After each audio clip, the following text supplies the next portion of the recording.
ನೋಡಿ, ನಮಗೆ ಈ ಘಟನೆ ಇದೆಯಲ್ಲ, ನಾವು ಯಾರು ಇಂಥ ಪರಿಸ್ಥಿತಿ ನಮ್ಮ ರಾಜ್ಯದಲ್ಲಿ ನಿರ್ಮಾಣ ಆಗ್ತದೆ ಅಂತ ನಾವು ಆರ್ ಸಿ ಬಿ ಅವರು ಬರ್ತಾ ಇದ್ದೀವಿ ಅಂತೇಳಿ ಅವರು ಇನ್ಫಾರ್ಮೇಶನ್ ಮೀಡಿಯಾಗೆ ಕೊಟ್ಬಿಟ್ಟಿದ್ರು. ಸೊ ನಮ್ಮ ಸರ್ಕಾರದಲ್ಲೂ ಕೂಡ ನಾವು we didn't have any option. ಆದರೆ ಈಗ ಯಾರು ಈ ಥರ ನಡೆದಿದೆ, ನಮ್ಮ ಮನೆಯಲ್ಲೇ ಆಗಿದೆ.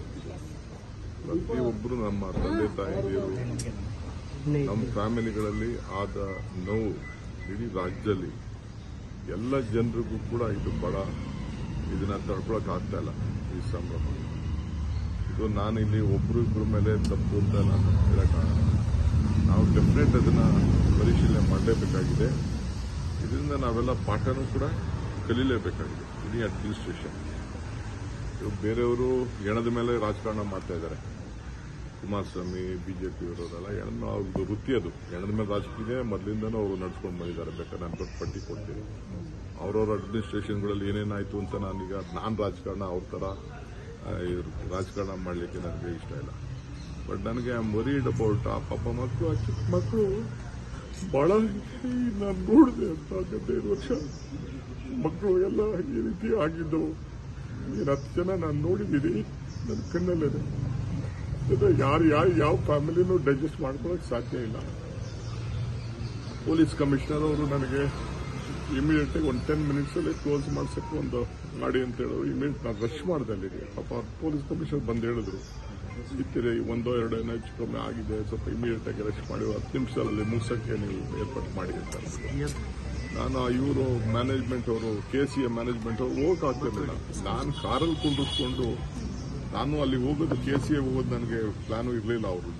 ಅವ್ರು ಇನ್ವೈಟ್ ಮಾಡಿದ್ರು, ನನಗೆ ಅಲ್ಲಿ ಹೋಗೋಕ್ಕೆ ನನಗೆ ಇಂಟ್ರೆಸ್ಟ್ ಇರಲಿಲ್ಲ ನನಗೆ.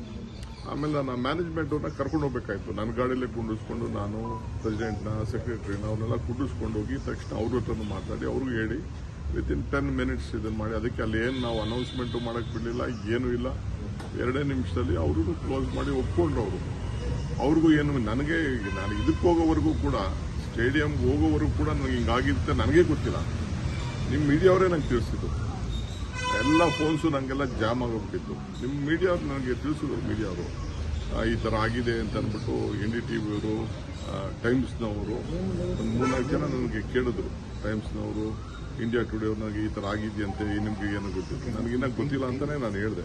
ಆಮೇಲೆ ನನ್ನ ಕಮಿಷನರ್ ಹೇಳಿದ್ರು ನನಗೆ ಬಂದು 1-2 ಈ ಥರ ಆಗಿದೆ, ತಕ್ಷಣ ನಾವು ಹಾಸ್ಪಿಟ್ಲಿಗೆ ಈ ಥರ ಆಗಿದೆ, ಇಮಿಡಿಯೇಟಾಗಿ ದಯವಿಟ್ಟು ನೀವು ಕ್ಲೋಸ್ ಮಾಡಿಸ್ಬೇಕು ಅಂತ. ನಾನು taken that.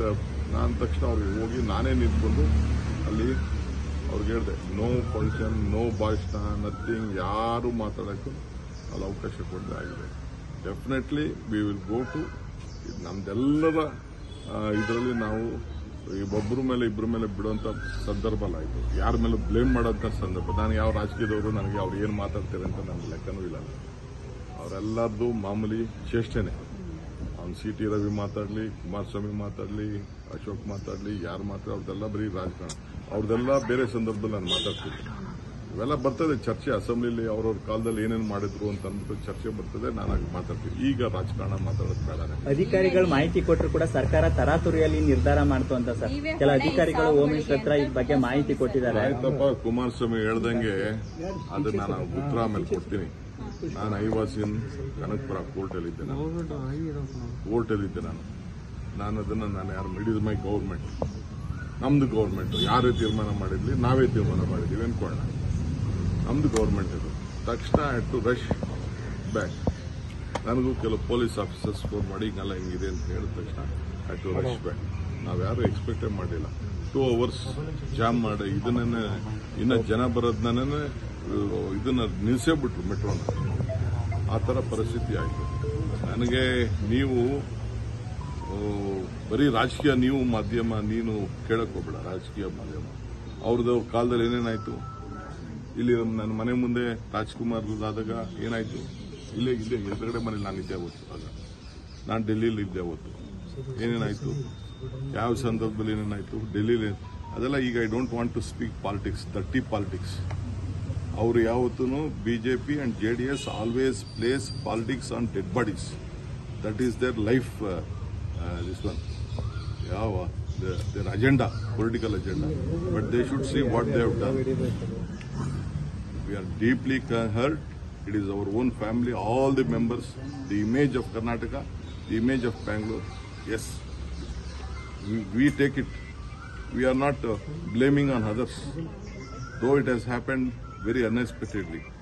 We never expected, no one expected such a crowd. After 18 years, I don't know what was boiling in the youngsters. They all came. No doubt, some decision was there. They wanted to come when they open, and that is all debatable. Things has happened. Now let us be a part of the grief. We want to respect them. It is our family members. We all are. My CM is also shocked. My Home Minister is also shocked. The entire government is shocked. The state is mourning for this. So a few minutes back you were crying, sir. You were narrating something. No, see, of course, it is all of our family members. We never expected such a big the image of Karnataka, the image of Bangalore has lost. The family has lost. This child, some mother spoke to you. Yes, the mother said, don't do postmortem, give the body to me. How can we do it? We have to take up a legal this one. Tomorrow something may happen, whether it has been done it in a proper way, whether it is not been, it is an accident, whether someone has stamped it, someone has stabbed it. That has to be, a report has to be come from the health. When postmortem is done, only we will know about it. Because I just checked the gates, what the things were there, how many gates were there. A lot of issues are there. I think the magistrates will definitely look at it. We are very serious in this. My party, even in the national level also, they are very much concerned on this issue. So let us, we will try to find a solution for this.